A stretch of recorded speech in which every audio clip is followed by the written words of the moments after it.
Tenakoto Katoa. Hello everybody.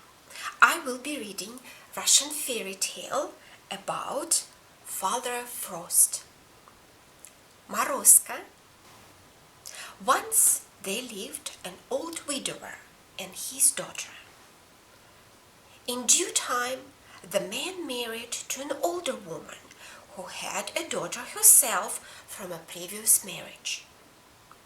The woman doted on her own daughter, praising her at every opportunity, but she despised her stepdaughter. She found fault with everything the girl did. It made her work long and hard all day long. One day, the old woman made up her mind to get rid of the stepdaughter once and for all. She ordered her husband, "Take her somewhere so that my eyes no longer have to see her and that my ears no longer have to hear her. And don't take her to some relative's house. Take her into the biting cold of the forest and leave her there." The old man grieved and wept, but he knew that he could do nothing else. His wife always had her way.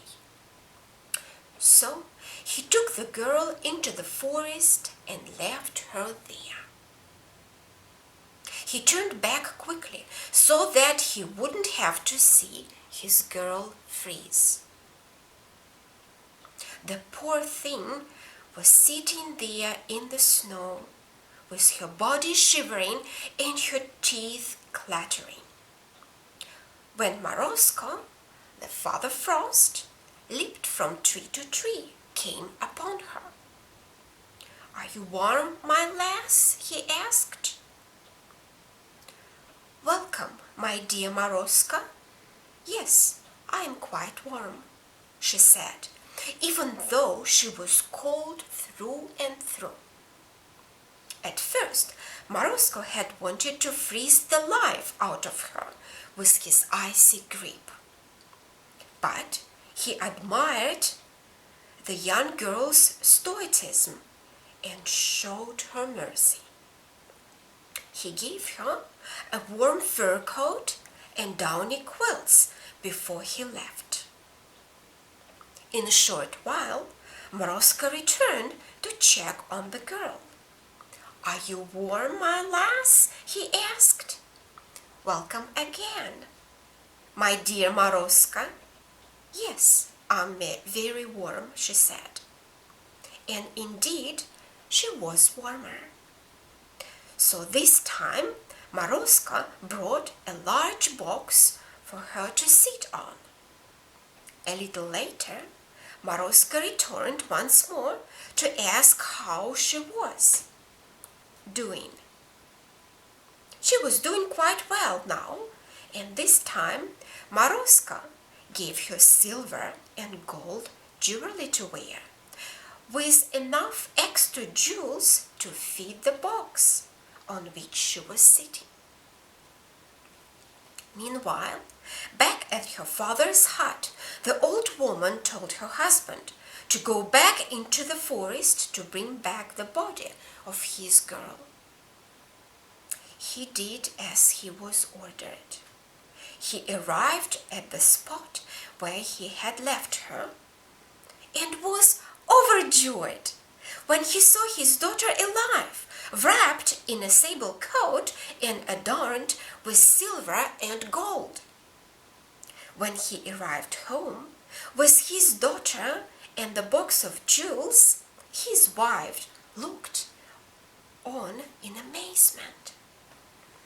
"Harness the horse, you old goat, and take my own daughter to that same spot in the forest and leave her there," she said.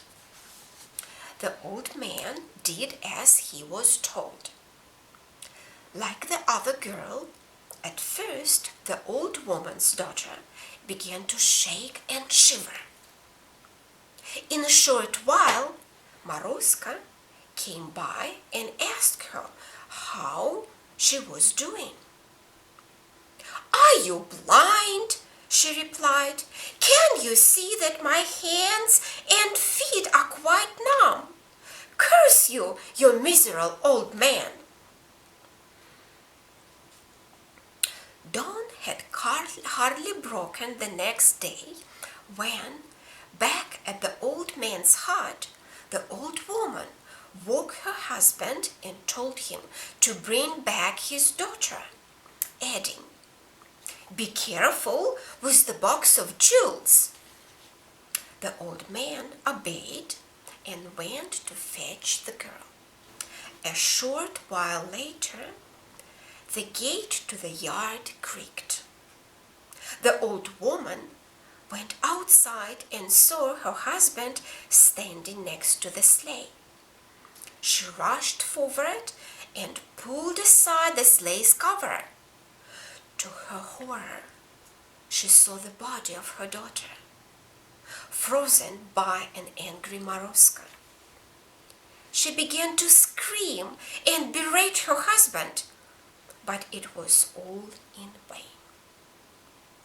Later, the old man's daughter married a neighbor, had children, and lived happily ever after. Her father would visit his grandchildren every now and then and remind them always be respectful to Old Man's Winter, Father Frost, or Morozko.